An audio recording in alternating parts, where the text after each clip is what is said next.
She was 12 when the sound of drums rolled across the valley and the Imperial carriage appeared through the dust. The villagers stopped working, heads bowed, afraid to breathe.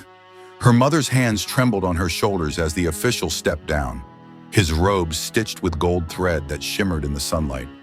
He did not ask her name. He only studied her face, the curve of her jaw, the whiteness of her skin. Then silver changed hands. That evening, when the sun fell behind the hills, she was gone. The road to Beijing was endless. The wheels of the cart screeched against stones, and every turn of the road carried her farther from home. Around her, other girls sat in silence, their eyes empty, their futures sealed. Soldiers rode beside them, faces unreadable. They camped by rivers under the chill of moonlight, where no one dared to speak. When the red walls of the capital rose at last, they looked like the edge of another world, bright, terrible, and alive. At the southern gate of the Forbidden City, the air smelled of incense and iron. The girls were lined up and stripped of everything, names, clothes, memories. They were measured and recorded. Those with scars were sent away. She was kept. They bound her feet until bone cracked. The pain turned her voice to ash.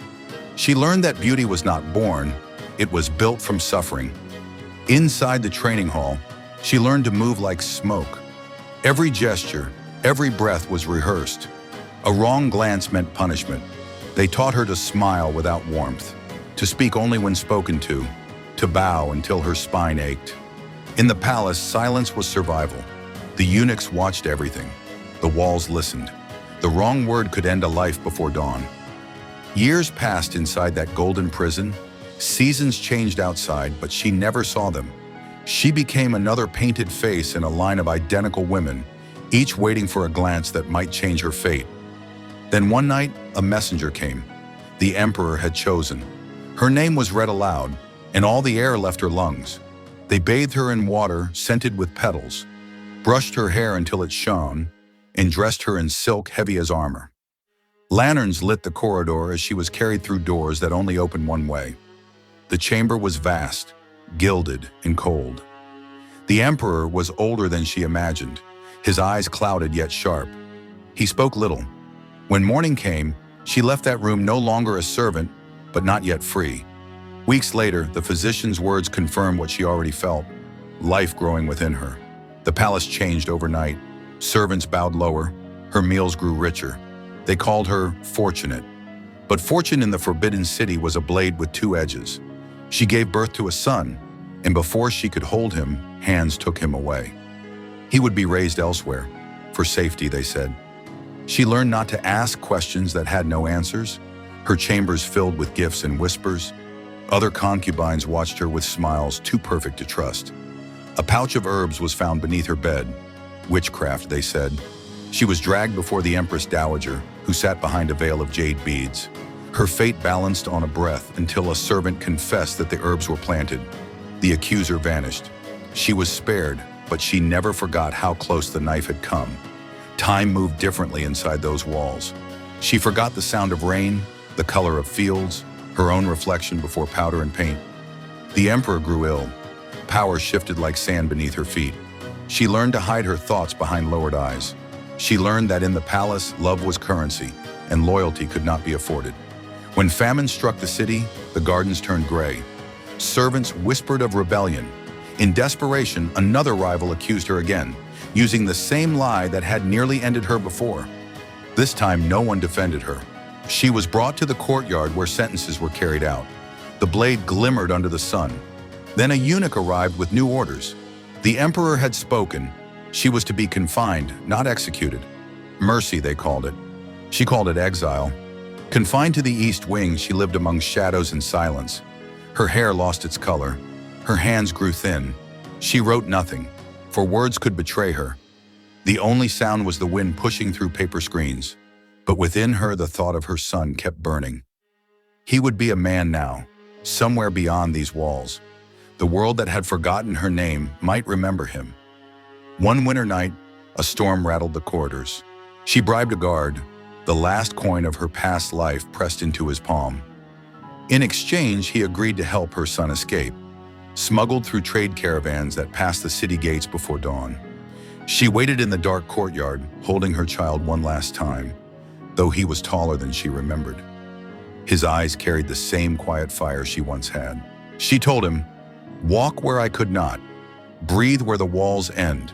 He promised he would. He left that night. She watched until the storm swallowed him. The guard vanished soon after, executed for treason. She was not questioned. The palace preferred to forget what could not be proven. But something inside her had changed. For the first time in years, she felt weightless, as if the chains had loosened. Her health failed slowly. The infection from her bound feet spread, and she could no longer walk the courtyards she once ruled. Servants came less often. New girls arrived, bright and terrified, whispering her name like a warning.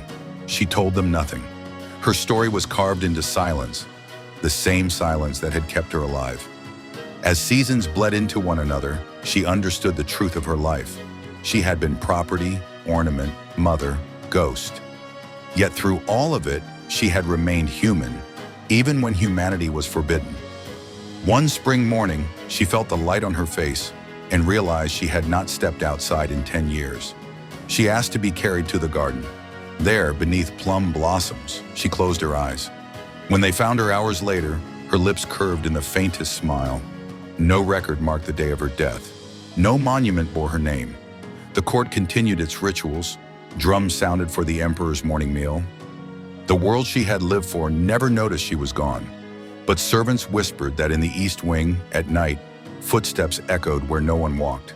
They said they saw the flicker of a lantern moving through empty halls, and the scent of plum blossoms lingered where none had bloomed. Some claimed it was only wind. Others said it was her, still searching for the sun she sent beyond the walls. Outside the city, in a small village, a scholar wrote the history of the dynasty. Among his notes, he kept a poem written on old silk. She bowed to the sun, and the walls bowed back. Her name was never spoken, yet her silence filled the palace. He never revealed who gave him the poem. Years turned into decades. The forbidden city changed emperors, concubines, dynasties. The red walls faded, the gold peeled away, but beneath the layers of dust, the stories of its prisoners remained. And among them, whispered like a secret between the stones, was hers.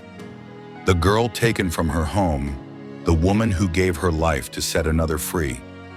They called her the Pearl of the East Wing, not for beauty, not for favor, but because pearls are born from wounds. Layers of pain turned to something pure. She was the wound and the pearl both, shaped by silence, remembered by no one and by everyone who has ever felt a cage close around them.